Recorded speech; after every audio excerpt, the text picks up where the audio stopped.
Hello and welcome to agro academy online learning platform. साथियों, हमने पिछली क्लास में एफएमपी के 165 महत्वपूर्ण एमसीक्यूज कवर कर लिए थे। आज हम उसके आगे के एमसीक्यूज कवर करेंगे। तो आप सभी से अनुरोध है कि क्लास को पूरा देखें और क्लास की पीडीएफ हमारे टेलीग्राम से डाउनलोड कर लें। अगर आप आरपीएससी एएन परीक्षा को लेकर गंभीर हैं और प्रतियोगिता में आगे रहना चाहते हैं तो एग्रो एकेडमी का फाउंडेशन बैच जरूर से ज्वाइन करें। और भारत में पहली बार एग्रो एकेडमी की तरफ से एग्री इंजीनियर्स के लिए ई बुक डिजाइन किया गया है।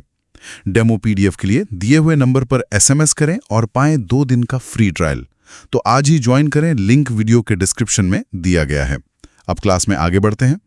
तो आज का हमारा एजेंडा है फार्म मशीनरी एंड पावर यानी एफएमपी के प्रश्नों को आगे बढ़ाना। हम क्वेश्चन नंबर 166 से शुरू करेंगे। बिल्कुल, चलिए फिर बिना देर किए शुरू करते हैं। चलिए, तो क्वेश्चन नंबर 166 है, गियर सिस्टम में ले शाफ्ट का दूसरा नाम क्या है?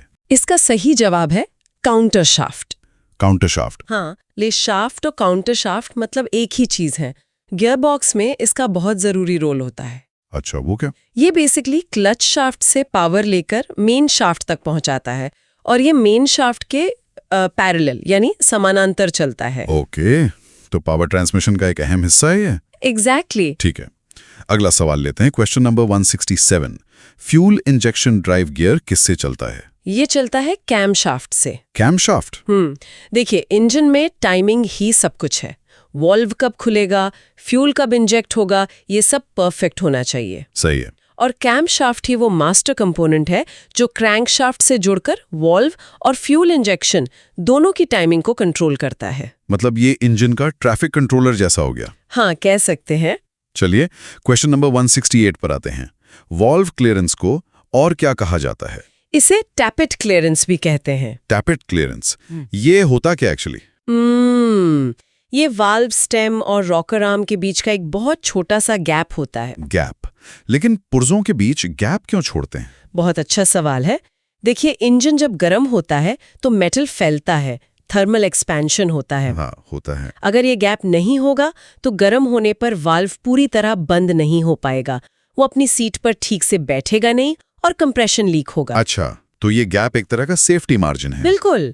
ये पुर्जों को फैलने की जगह देता है। समझ गया। अब question number 169, valve stem guide कहाँ फिट होता है? ये सिलेंडर हेड में फिट होता है। सिलेंडर हेड में? जी। इसका काम सीधा सा है, ये वाल्व को अपनी जगह पर सीधा रखता है, गाइड करता है ताकि वो ठीक से ऊपर नीचे हो सके। ओके, नाम से क्लियर है। हाँ। अगला क्वेश्चन नंबर 170, टैपेट किस पदार्थ का बना होता है? टैपेट कास्ट आयरन का बना होता है। कास्ट आयरन ही क्यों? कोई और मेटल क्यों नहीं? क्योंकि टैपेट पर लगातार घिसाव होता है, फ्रिक्शन होता है, और कास्ट आयरन में वेयर रेजिस्टेंस मतलब घिसाव प्रतिरोधक क्षमता बहुत अच्छी होती है, इसलिए ये लंबा चलता है। सही है। ठीक है। क्वेश्चन नंबर 171, ये थोड़ा फैक्चुअल है। इनलेट वाल्व कुर कितने समय तक खुला रहता है? ये एक स्पेसिफिक इंजन आरपीएम पर बेस्ड वैल्यू है और इसका उत्तर है 121 सेकंड। 1/21 सेकंड, काफी कम समय है। हाँ, ये प्रोसेस बहुत तेजी से होता तो है। फिर इसी से जुड़ा हुआ अगला सवाल, क्वेश्चन नंबर 172, एग्जॉस्ट वाल्व कुल कितने समय तक खुला रहता है? एग्जॉस्ट वाल्व थोड़ा ज्यादा समय तक खुला रहता है। इसका जवाब है 110 सेकंड। 110 सेकंड। तो ये इनलेट से ज्यादा हुआ जी, ताकि जली हुई गैसें पूरी तरह से बाहर निकल सकें। क्लियर है। आगे बढ़ते हैं। क्वेश्चन नंबर 173, उस छोटी रॉड को क्या कहते हैं जो वॉल्व स्टेम और पुश रॉड को जोड़ती है? उसे रॉकर आर्म कहते हैं। Rocker arm. हाँ, ये एक लीवर की तरह काम करता है, पुश रॉड से मूवमेंट लेकर वॉल्व को दबाता है। Okay, got it. Question number 174, power tiller tyre का इन्फ्लेशन प्रेशर कितना होता है? पावर टिलर के लिए ये प्रेशर 1.1 से 1.4 kgm स्क्वायर के बीच रखा जाता है। इतना स्पेसिफिक क्यों? सही टायर प्रेशर बहुत जरूरी है। इससे खेत में अच्छी पकड़ मतलब ट्रैक्शन मिलता है और फ्यूल एफिशिएंसी भी बेहतर होती है। सही बात है, कम या ज्यादा हवा दोनों ही नुकसानदायक हैं। बिल्कुल। चलिए क्वेश्चन नंबर 175 देखते हैं। इंजन के अलग अलग सिलेंडरों में लगातार पावर स्ट्रोक के बीच के अंतराल को क्या कहते हैं? इस अंतराल को फायरिंग इंटरवल कहते हैं। Firing interval. फायरिंग ऑर्डर से ये अलग कैसे है? फायरिंग ऑर्डर सिलेंडरों के जलने का क्रम है, जैसे 1 3 4 2, और फायरिंग इंटरवल उन स्ट्रोक्स के बीच का समय या एंगल है। अच्छा, मतलब एक के बाद दूसरा कितनी देर में फायर होगा। एग्जैक्टली इससे इंजन स्मूथ चलता है। तो फिर अगला सवाल इसी से जुड़ा है। क्वेश्चन नंबर 176, 4 स्ट्रोक इंजन का फायरिंग इंटरवल कैसे निर्धारित किया जाता है? इसका एक सीधा फॉर्मूला है। 720 डिग्री को सिलेंडरों की संख्या से डिवाइड कर देते हैं। 720 डिग्री क्यों? क्योंकि 4 स्ट्रोक इंजन में एक पूरा साइकिल क्रैंकशाफ्ट के 2 चक्कर यानी 360 गुणा 2 मतलब 720 डिग्री में पूरा होता है। अच्छा, तो पावर स्ट्रोक्स को पूरे साइकिल में बराबर बांटा जाता है। जी हाँ। ठीक है। क्वेश्चन नंबर 177, इनमें से कौन सा पावर टिलर गैसोलीन यानी पेट्रोल से चलता है? इसका जवाब है कृषि। कृषि। हाँ, ये एक इंडियन ब्रांड है जो पेट्रोल से चलने वाले मॉडल भी बनाता है। ज्यादातर पावर टिलर वैसे डीजल पर चलते हैं। ओके, ये एक स्पेसिफिक जानकारी है। क्वेश्चन नंबर 178, ट्रैक्शन डिवाइस के कुल बल आउटपुट और उसके गतिशील वजन के अनुपात को क्या कहते हैं? इस अनुपात को कोएफिशिएंट ऑफ ट्रैक्शन कहते हैं। Coefficient of traction. सरल भाषा में इसका क्या मतलब हुआ? मतलब ये कि एक ट्रैक्टर अपने वजन के मुकाबले कितना खिंचाव पैदा कर सकता है बिना फिसले। ये नंबर जितना ज्यादा होगा, पकड़ उतनी ही अच्छी होगी। तो ये ट्रैक्शन की एफिशिएंसी को मापता है। सही। अगला सवाल क्वेश्चन नंबर 179, ट्रैक्शन दक्षता ट्रैक्टिव एफिशिएंसी किन कारकों से प्रभावित होती है? ये कई चीजों पर निर्भर करती है, जैसे मिट्टी की हालत कैसी है, पहिए का साइज क्या है, ट्रैक्टर की स्पीड कितनी है। तो इसका जवाब होगा उपयुक्त सभी। मतलब ये सब मिलकर तय करते हैं कि ट्रैक्शन कितना मिलेगा? बिल्कुल। चलिए क्वेश्चन नंबर 180 पर आते हैं। पावर टिलर का पहला उपयोग कहाँ शुरू हुआ? पावर टिलर की शुरुआत जापान में हुई थी। जापान, ऐसा क्यों? जापान में खेत काफी छोटे होते हैं और वहाँ धान की खेती ज्यादा होती है। उन छोटे और गीले खेतों के लिए बड़े ट्रैक्टर सही नहीं थे। तो पावर टिलर एक परफेक्ट सोल्यूशन था। जी, वहीं से ये लोकप्रिय हुआ। ओके, क्वेश्चन नंबर 181, रोलिंग प्रतिरोध और गतिशील वजन के बीच के अनुपात को क्या कहते हैं? इसे कहते हैं कोएफिशिएंट ऑफ रोलिंग रेजिस्टेंस। ये ट्रैक्शन का उल्टा लग रहा है। हाँ, ये ट्रैक्शन का दुश्मन है। ये वो फोर्स है जो ट्रैक्टर को आगे बढ़ने से रोकता है। जैसे नरम मिट्टी में टायर धंसते हैं तो आगे बढ़ने में ज्यादा ताकत लगती है। तो ये वही रेजिस्टेंस है। एग्जैक्टली। ठीक है। क्वेश्चन नंबर 182, ये एक थियरी पर है, बेकर ट्रैक्शन सिद्धांत। बेकर ट्रैक्शन थियरी का सही सूत्र क्या है? इसका सही सूत्र है F = AC + W tan theta.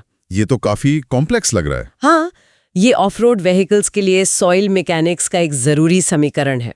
ये बस ये बताता है कि मिट्टी के गुणों के आधार पर टायर को कितनी पकड़ मिलेगी। ओके, ये कॉन्सेप्ट्स काफी डीप हैं और हमारे एग्रो एकेडमी के फाउंडेशन बैच में हम इन्हीं पर और भी विस्तार से चर्चा करते हैं। बिल्कुल। चलिए क्वेश्चन नंबर 183 पर चलते हैं। ट्रैक्टर चैसिस के मैकेनिक्स में कौन से बल शामिल हैं? इसमें भी कई बल एक साथ काम करते हैं। मिट्टी की प्रतिक्रिया, ड्रॉबार पुल, ट्रैक्शन बल, ये सब शामिल हैं। तो उत्तर होगा उपरोक्त सभी। ये सब मिलकर एक सिस्टम बनाते हैं। जी। Question number 184, track type tractor का गुरुत्वाकर्षण केंद्र सेंटर ऑफ ग्रेविटी कैसे परिकलित किया जाता है? इसके लिए 2 मुख्य विधियां हैं, संतुलन विधि और वजन विधि। तो इसका जवाब होगा दोनों तरीकों से किया जा सकता है। हाँ, ट्रैक्टर की स्टेबिलिटी एनालिसिस के लिए इन दोनों का इस्तेमाल होता है। ठीक है। अगला क्वेश्चन नंबर 185, इनमें से कौन सा एक वैकल्पिक ट्रैक्टर परीक्षण है, मतलब ऑप्शनल टेस्ट? पीटीओ, ब्रेक और ड्रॉबार टेस्ट तो अनिवार्य होते हैं, लेकिन शोर मापन यानी नॉइज मेजरमेंट ये अक्सर वैकल्पिक होता है। तो नॉइज मेजरमेंट सही जवाब है। जी। क्वेश्चन नंबर 186, बेल्ट स्लिप कितने प्रतिशत से अधिक नहीं होनी चाहिए? एक अच्छी तरह से डिजाइन किए गए सिस्टम में बेल्ट स्लिप 2% से ज्यादा नहीं होनी चाहिए। और अगर इससे ज्यादा हो तो मतलब पावर लॉस हो रहा है और बेल्ट भी खराब हो सकती है। Okay. Question number 187, power tiller को और क्या कहा जाता है? इसे हैंड ट्रैक्टर भी कहते हैं। हैंड ट्रैक्टर, ये तो काफी सीधा है। हाँ, क्योंकि इसे ऑपरेटर हाथ से पकड़कर चलता है। सही। क्वेश्चन नंबर 188, एक ट्रैक्टर का कमांड एरिया कितना होता है? एक औसत ट्रैक्टर का कमांड एरिया लगभग 15 हेक्टेयर माना जाता है। कमांड एरिया का मतलब वो एरिया जिसे एक ट्रैक्टर एक कृषि वर्ष में ठीक से मैनेज कर सकता है, जुताई, बुवाई, सब कुछ। ठीक है। Question number 189। एक अर्ध मध्यम किसान की भूमि जोत कितनी होती है? ये भारतीय कृषि जनगणना के अनुसार एक वर्गीकरण है। अर्ध मध्यम किसान के पास 2 से 4 हेक्टेयर जमीन होती है। 2 से 4 हेक्टेयर। जी। अगला क्वेश्चन नंबर 190। कंटूर लिस्टिंग के साथ रोपण को क्या कहा जाता है? इसे रिज प्लांटिंग कहते हैं। Bridge planting. हाँ, इसमें कंटूर के साथ साथ मेढ़े यानी रिज बनाकर उन पर फसलें लगाई जाती हैं। इससे मिट्टी और पानी का संरक्षण होता है। ओके। Question number 191। बीज शैया तैयार करने के लिए भूमि को पहली बार खोलने का ऑपरेशन क्या कहलाता है? तो गहरी जुताई होती है। बिल्कुल। तो फिर क्वेश्चन नंबर 192 है, इनमें से कौन सा प्राथमिक जुताई का उपकरण है? ऑप्शन है हैरो, क्लॉड क्रशर, लेवलर। इनमें से कोई भी नहीं। ये तीनों द्वितीयक जुताई यानी सेकेंडरी टिलेज के उपकरण हैं। तो इसका उत्तर होगा उपरोक्त में से कोई नहीं। सही। प्राइमरी टिलेज का उदाहरण है मोल्ड बोर्ड प्लाउ। ठीक है। Question number 193। द्वितीयक जुताई में प्राथमिक जुताई की तुलना में शक्ति लगती है। कम शक्ति लगती है। जाहिर सी बात है। हाँ, क्योंकि मिट्टी पहले से ही जुताई के बाद ढीली हो चुकी होती है। सही। Question number 194। वो कौन सी जुताई प्रणाली है जिसमें केवल मिट्टी की पट्टियों की जुताई की जाती है? इसे स्ट्रिप टिलेज कहते हैं। Strip tillage. ये एक संरक्षण जुताई यानी कंजर्वेशन टिलेज तकनीक है। इसमें पूरे खेत को नहीं, सिर्फ उन पट्टियों को जोतते हैं जहां बीज बोना है। इससे मिट्टी और नमी बचती होगी। जी बिल्कुल। Question number 195। बिना जुताई वाली प्रणाली नो टिलेज पानी के अपवाह को कितने प्रतिशत तक कम करती है? ये एक बहुत ही प्रभावशाली तकनीक है। ये पानी के बहाव को 90% तक कम कर सकती है। 90%? ये तो बहुत ज्यादा है। हाँ, क्योंकि फसल के अवशेष मिट्टी को ढककर रखते हैं, जिससे पानी तेजी से बहने की बजाय जमीन में सोख लिया जाता है। कमाल है। अगला क्वेश्चन नंबर 196। शुष्क खेती के लिए कौन सी जुताई विधि आदर्श है? शुष्क खेती के लिए ब्रॉड बेस्ड सीड बेड विधि सबसे अच्छी मानी जाती है। Broad based seed bed. हाँ, ये विधि नमी को बचाने में मदद करती है, जो सूखे इलाकों के लिए सबसे जरूरी है। ओके। Question number 197। हाथ से चलने वाले औजारों के काम करने वाले हिस्से किससे बने होते हैं? वो स्टील के बने होते हैं। स्टील क्यों? मजबूती और ड्यूरेबिलिटी के लिए। ठीक है। Question number 198। ट्रैक्टर ड्रॉबार से पिन द्वारा जुड़े उपकरण को क्या कहते हैं? इस तरह के उपकरण को ट्रेल्ड टाइप कहते हैं। Trailed type. हाँ, इन उपकरणों के अपने पहिए होते हैं और ट्रैक्टर इन्हें सिर्फ खींचता है। जैसे ट्रॉली। बिल्कुल। Question number 199। देशी हल में शरीर और जूते अलग अलग क्यों होते हैं? ये डिजाइन कहाँ पसंद किया जाता है? ये एक बहुत ही स्मार्ट डिजाइन है और ये चट्टानी क्षेत्रों के लिए है। चट्टानी क्षेत्रों के लिए? क्यों? ताकि अगर हल किसी पत्थर से टकराकर टूट जाए तो सिर्फ नीचे का हिस्सा यानी जूता जो सस्ता होता है उसे बदलना पड़े, पूरा हल बदलने की जरूरत ना पड़े। वाह, ये तो बहुत ही प्रैक्टिकल जुगाड़ है। जी। चलिए क्वेश्चन नंबर 200। सामान्य जुताई की गहराई कितनी होती है? सामान्य कृषि कार्यों के लिए जुताई की गहराई 15 सेंटीमीटर तक होती है। 15 सेंटीमीटर? जी, ये एक स्टैंडर्ड डेप्थ है। अगला सवाल क्वेश्चन नंबर 201। कॉन्टूर के साथ मिट्टी को तोड़ने और पलटने की विधि क्या कहलाती है?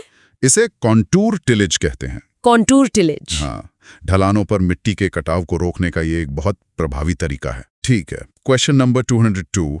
देशी हल के शेयर का कार्यकोण कितना होता है? इसका वर्किंग एंगल 10 से 30 डिग्री के बीच होता है। 10 से 30 डिग्री। जी, ये एक स्टैंडर्ड डिजाइन वैल्यू है। Question number 203। देशी हल का शेयर किससे बना होता है? ये भी कास्ट आयरन का बना होता है। वही वेयर रेजिस्टेंस वाला कारण। हाँ, इसकी कठोरता और घिसाव प्रतिरोध के कारण। ठीक है। Question number 204। देशी हल किस आकार का कुंड यानी फरो काटता है? देशी हल वी आकार का यानी त्रिभुजाकार कुंड काटता है। उसके डिजाइन की वजह से। जी। Question number 205। देशी हल के जूते और शरीर के बीच का आंतरिक कोण कितना होता है? ये कोण 116 से 160 डिग्री के बीच होता है। ओके, ये भी एक फैक्चुअल वैल्यू है। हाँ। अब आते हैं एमबी प्लाव पर। Question number 206। इनमें से कौन सा एमबी प्लाव का हिस्सा नहीं है? स्पूल। स्पूल एमबी प्लाव का हिस्सा नहीं है। तो स्पूल किसका हिस्सा है? स्पूल डिस्क हैरो में होता है, जो डिस्क को एक साथ रखता है। अच्छा। Question number 207। MB प्लाव का कौन सा हिस्सा मिट्टी में घुसकर क्षैतिज कट लगाता है? ये काम शेर का है। शेर। हाँ, शेर ही हल्का मेन कटिंग ब्लेड है जो जमीन को काटता है। ठीक है। Question number 208। किसानों द्वारा सबसे अधिक कौन सा शेर इस्तेमाल किया जाता है? सबसे कॉमन है स्लिप शेर। स्लिप शेर। जी, ये सबसे पारंपरिक और एक पीस वाला डिजाइन है। ओके, तो फिर क्वेश्चन नंबर 209। उस शेर को क्या कहते हैं जिसका पॉइंट बदला जा सकता है? उसे स्लिप नोज शेर कहते हैं। Slip nose. हाँ, इसमें सिर्फ घिसी हुई नोक को बदला जा सकता है, पूरे शेर को नहीं, तो ये किफायती पड़ता है। ये तो अच्छा है। जी। Question number 210। कौन सा शेर पॉइंट और लैंडस्लाइड दोनों का काम करता है? ये है बार पॉइंट शेर। बार पॉइंट शेर। ये कैसे काम करता है? इसमें एक लंबी स्टील की बार होती है। जब वो घिस जाती है तो उसे आगे खिसकाकर एडजस्ट किया जा सकता है। अच्छा, ये भी एक एडजस्टेबल डिजाइन है। हाँ। और आज का आखिरी सवाल, क्वेश्चन नंबर 211। MB प्लाऊ का कौन सा घुमावदार हिस्सा मिट्टी को उठाता और पलटता है? ये MB प्लाव का सबसे जरूरी हिस्सा है। इसे मोल्ड बोर्ड कहते हैं। Mould board. जी। इसी के घुमावदार शेप की वजह से मिट्टी की परत कटने के बाद पूरी तरह से पलट जाती है। यही इसे देशी हल से अलग बनाता है। बिल्कुल, यही इसकी खासियत है। तो साथियों, आज हमने प्रश्न संख्या 166 से 211 तक के FMP के महत्वपूर्ण प्रश्नों को कवर किया है। हाँ, काफी अच्छे और कॉन्सेप्चुअल सवाल थे आज। अब आपकी बारी है। कमेंट्स में हमें बताएं कि आपके कितने प्रश्न सही हुए। इससे आपको अपनी तैयारी का अंदाजा लगेगा। और फीडबैक जरूर दीजिएगा।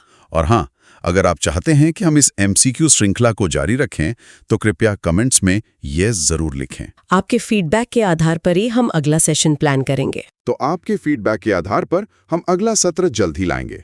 तब तक अपनी तैयारी जारी रखें और एग्रो एकेडमी को अभी सब्सक्राइब करना न भूलें ताकि आप कोई भी क्लास मिस न करें। धन्यवाद। धन्यवाद।